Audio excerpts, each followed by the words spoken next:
राहणार धनेगाव. आधी पारड्याचे लोक 30 गाड्या घेऊन आले.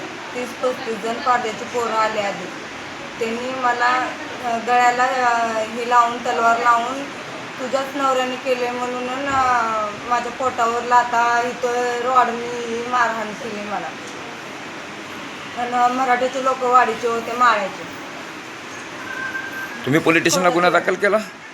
ते आले होते रात्री साहेब, नंतर येतो म्हणले. नंतर एक पण जण आलेले नाही. आता त्रास का तुम्हाला तिथं? आता त्रास फक्त माझ्या पोटात दुखायला लागले. दिवस गेलेले आहेत, मला 3रा महिना चालू आहे. त्यांना सांगून पण माझ्या पोटावर लाथा घातले. जसं बघितलं तसं मारहाण केली मला. डॉक्टरचं म्हणणं काय आता आलंय?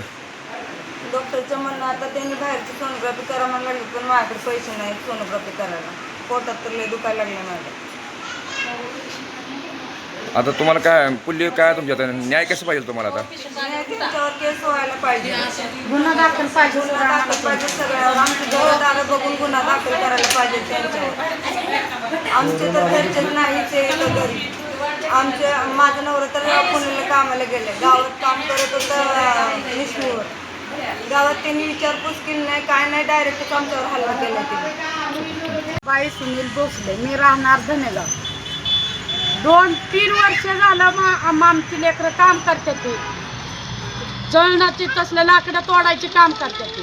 न करून खोत्याची वाडीचे माणसं, माळीची आणि तीर्थाची माणसं येऊन आमच्यावर 6:30 वाजता आमच्यावर हल्ला केला.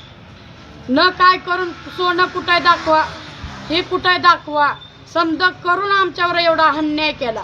राऊत साहेब तीर्थाच्या पारद्यांनी 2 लाख रुपये त्याच्या हातात दिले.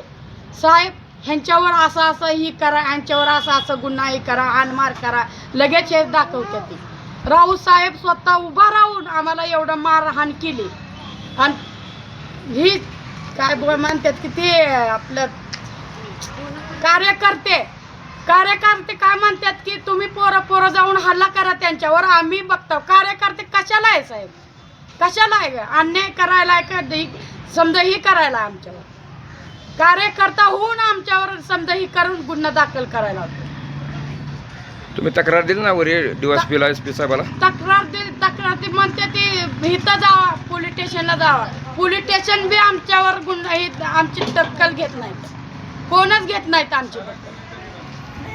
आमचं घर बघा, चोरी करणाऱ्यांचं घर कसं असतंय, बिल्डिंग असं मोठे घर असते. आमचं घर बघा साहेब, कसले उकंडेवानी घर आहेत आमचे, उकंडेवानी. तसले घर असून समजा फोडताड करून आमची गाडी हप्त्यावरची असून त्यांनी नंबर बघितला नाही, त्यांनी काय केलं नाही. जसं आलं तसं आमच्या गाडीला बुक नाही केली. अजून हप्ते द्यायची त्याच्यावर बाकी आहेत, अजून हप्ते चालू आहेत. पुल्ली भूमिका काय आता तुमची? आमची एवढीच मागणी आहे की त्यांच्यावर गुन्हा दाखल करावा. आणि एवढ्याशा लेकराला मध्ये जाऊन छाती दाबून घरात जाऊन स्वतः राऊत साहेब बघत उभा राहिलाय. स्वतः घरात जाऊन पोरीला केस धरून मध्ये जाऊन घरात छात्या वडायला चालू. मारत्यात, अशी दाबत्यात समजा दाबत्यात आमच्या अंगावर. मारहाण करून आमच्या अंगाला छेडछाड करून एवढंही करते ते आमच्या अंगावर. बाया बघून आमच्या माणसं 2-3 जेलमध्ये आहेत. जेलमध्ये येऊन असल्यावर चोरी कशी करते ती बाहेर येऊन? एवढीच माझी मागणी आहे. जेलमध्ये असल्यावर माणसं चोरी कशी करते? ती चोरी करते, तीच करते ती. आणि ह्यांच्या पशीच गाडे. किती वर्ष झालं आमच्या गावात समजा माणसाला विचारा, कामं करते ती आमची. कामं करून एवढंही करते ती. तरी लाल स्प्लेंडर गाडी त्यांच्याच पशी आहे, समजा त्यांच्याच पशी आहे. तरी आम्हाला म्हणतात की गाड्या कुठे आहेत. बायाला बघून राऊत साहेब आम्हाला दर संध्याकाळी येते. राऊत साहेब दर संध्याकाळी आम्हाला टॉर्चर करते. सोनं कुठे दाखवा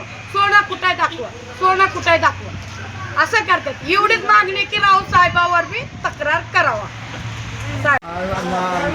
खताचे वाडीचे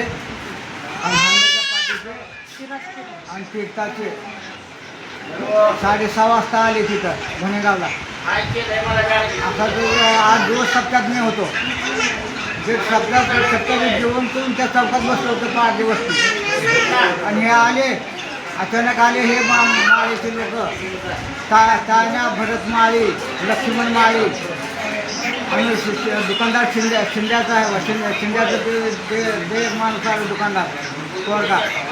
ते येऊन सरळ काय केले, असे बदलायला सुरू केले, तुम्हीच चोरी केले, तुमचे चोरटे कुठे गेले तर सांग. पारड्याने आणि त्या माळ्याच्या लोकांनी असं बदलायला सुरू केलं. राऊत साहेब आले, त्याने असे धू केले की ते पारडे कोण आहे ते दाखव. मला आता सप्त्यात 8 दिवस होते, मला काय माहीत नाही ते पारडे दाखव असं म्हणून त्याने खाली चिंडून आता हाणा चांगलं चिंडून काट्याने हाणले, त्याने काट्याने हाणलं. हालाय ना पोरीला बी माझ्या हाणलं, पुटीच्या पोरीला हाणलं. कुठले माणसं आहेत नेमका, कुण्या गावचे माणसं आहेत ते? स्वतःचे वाडी तीर्थाचे आणि हंगरगे पाटीलचे पारड्याचे काय लोक, मराठीचे काय लोक. गुन्हा दाखल झाला का नाही पोलीस स्टेशनला? अजून आले नाहीत ती. आता तुमची मागणी काय नेमका? न्याय आम्हाला हवा आहे. आम्ही चोरी केली ना, दुसरे चोरी केले ना, आम्हाला मरणाचं मारलंय.